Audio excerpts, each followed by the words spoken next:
Now, as I've said before, this is an extremely, as I said, it's an extremely worrying situation regarding this debt, and there's a lot of canaries in the coal mine.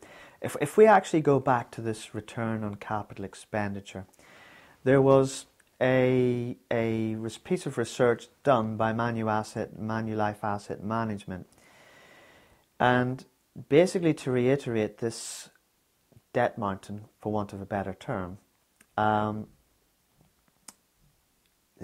they believe there's close to 5 trillion yuan that is basically in really junk bond type territory, and that in US dollar terms is $820 billion, and that's a substantial amount of money to be at risk in a market where, like I've said with Kangdi, as in composite materials, we have an overstatement of funds available to cover short-term commitments. And basically what we're seeing in China, like we're seeing in many of the Western companies, Western economy companies, is a giant Ponzi scheme to put a mild aspect to it.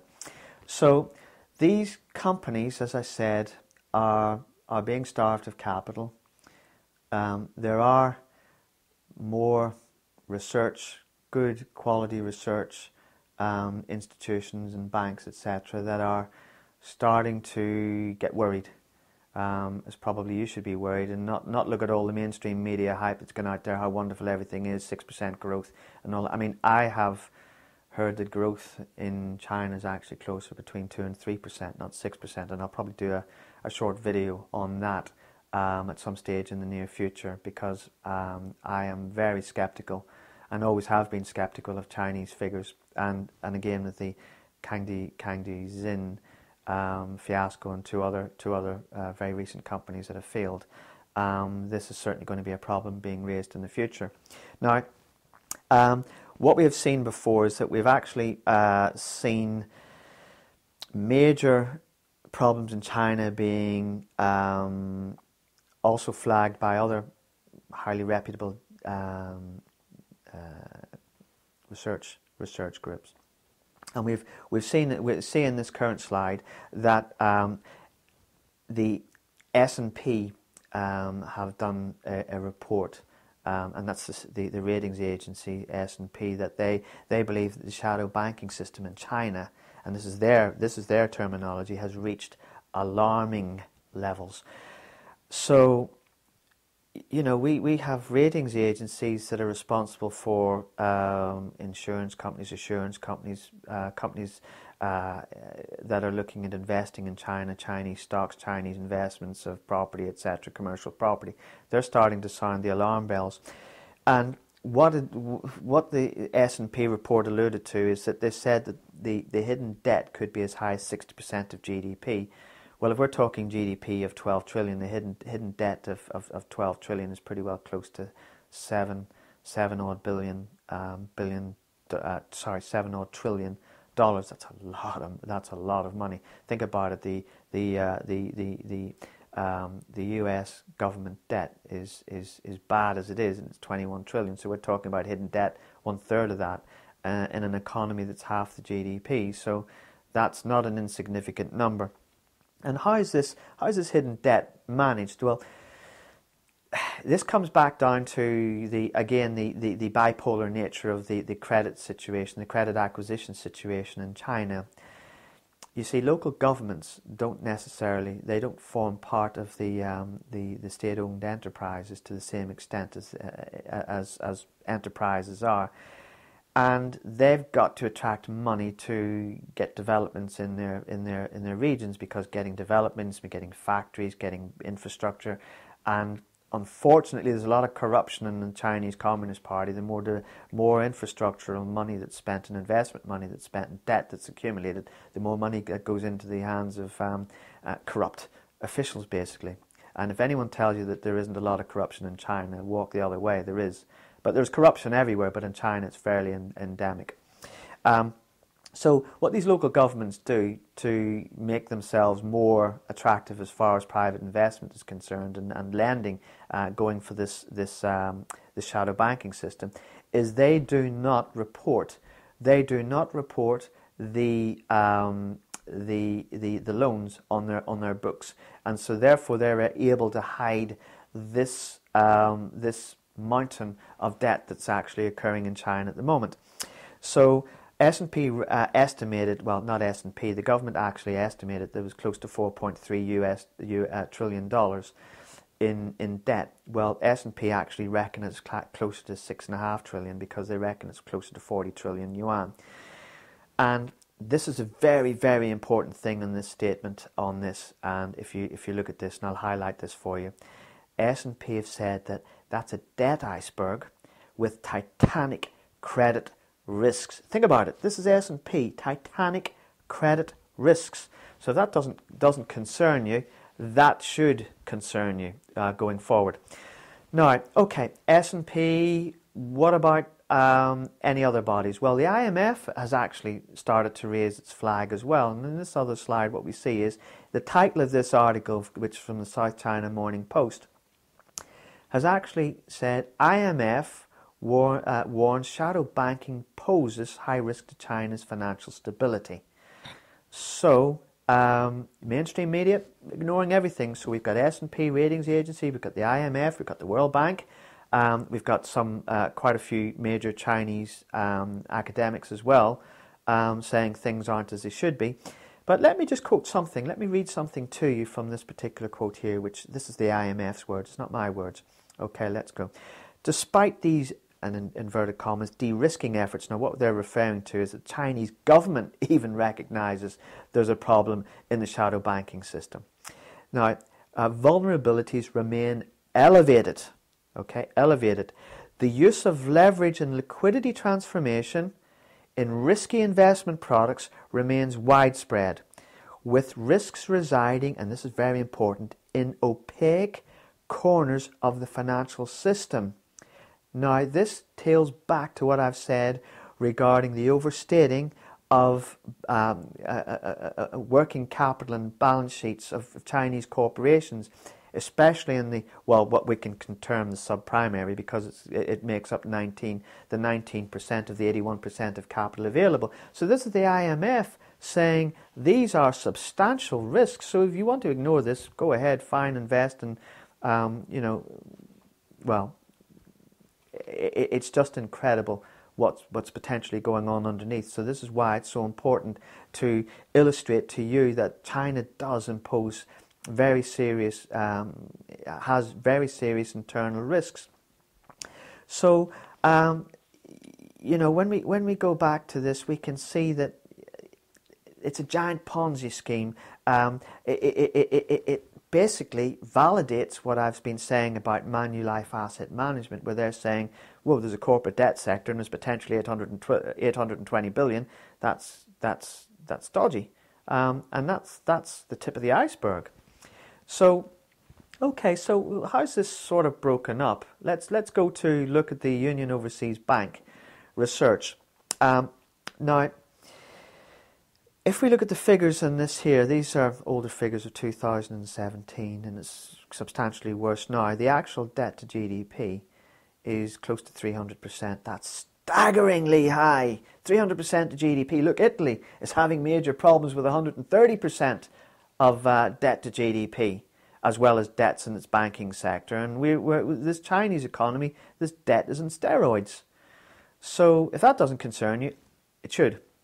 Now, let's look at this graphic down below here. What we see is that 63% of the debt that's been raised in China is in the corporate sector. Now, this corporate sector is the shadow banking sector, okay, because it's private, and it's riddled with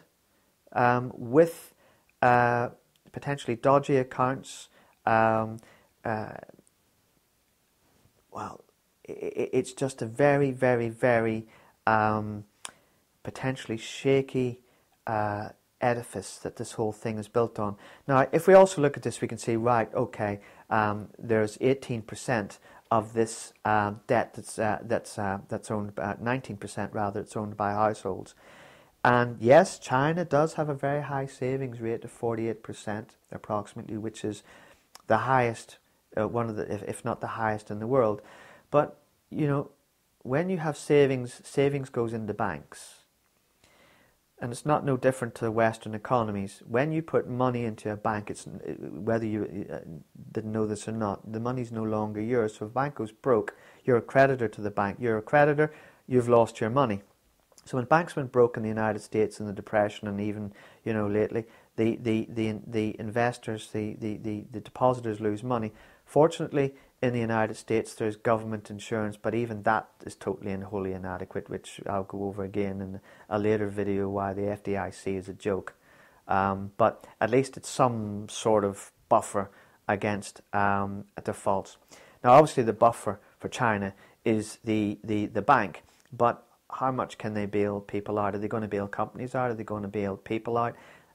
They'll probably have to bail both out, but people in particular, because they will have real problems in the streets if they don't. So this is a potential domino effect, which is going to be very serious going forward.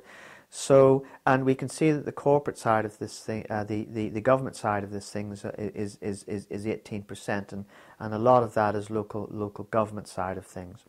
Now, if we actually look here, I want to actually raise this particular issue here in this following slide. You see, household debt has gone up exponentially since 2008. In 2008, there was 6 trillion yuan of household debt. By 2018, that had risen to 7 trillion, so that's a 700% increase. Now, let me put that in. 41 trillion yuan. So we've gone up from 6 trillion yuan, which is $1 trillion, to $7 trillion in 10 years. So that's 700 billion a year extra debt on top of what we've said before on non-financial debt. So households have been gorging on this debt as well, and much of this has been buying property because there isn't the investment opportunities, the widespread investment opportunities that there is, for example, in the United States, the European, and most of the other developed world. So Chinese investors are really stuck between two things. They're really stuck between savings and property investments. So the property sector, I'm going to go into a little bit later in this video, is extremely important to the well-being of the Chinese economy, and in particular the survival of the Communist Party of China. And they know this, and that's why, as I say, I'll go into later in the video, the relationship between this, why things aren't going to get any easier, any better, and why the bubble of all bubbles is continuing to grow.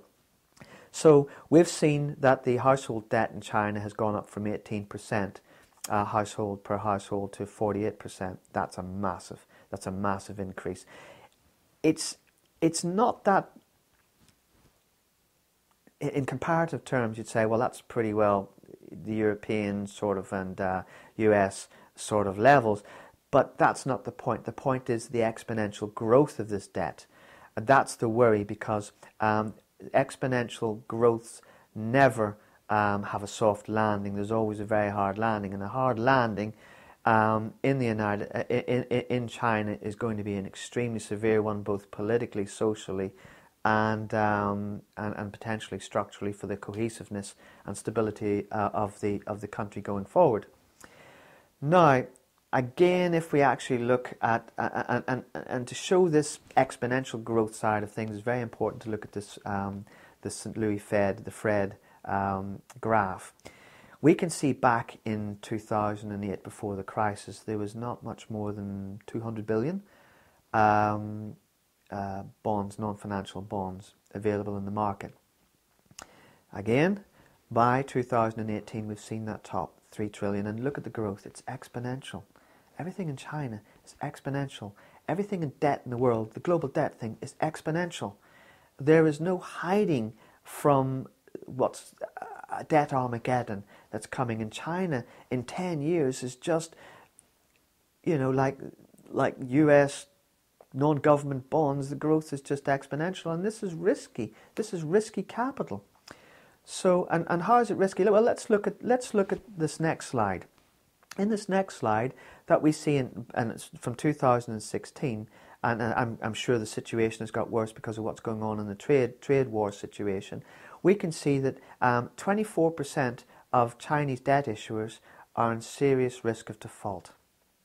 Now, that Brazil is up there, but China is massive. Now, why is this important? Well, when we compare that to Canada, which is the worst in this side of things, and then the United States, 7 and 6%, we can see that the risk of default in China's issuance of bonds is 3 times greater than that of the United States and Canada.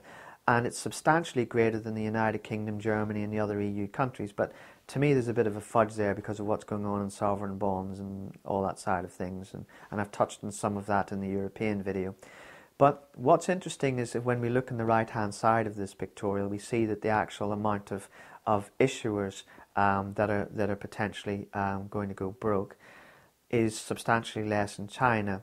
But if we look at, say, for example, Canada, the United States, and Europe, we can see that these levels are higher. Well, the reason for that is because we have potentially a much better rating system for junk bonds and bad debt. But China is hiding its bad debt in the shadow banking system. So therefore this figure is grossly, in my opinion, understated, and we could see, as I alluded to, in the 3 billion last November going broke, bond defaults. This is one of the reasons why I see this figure getting much worse.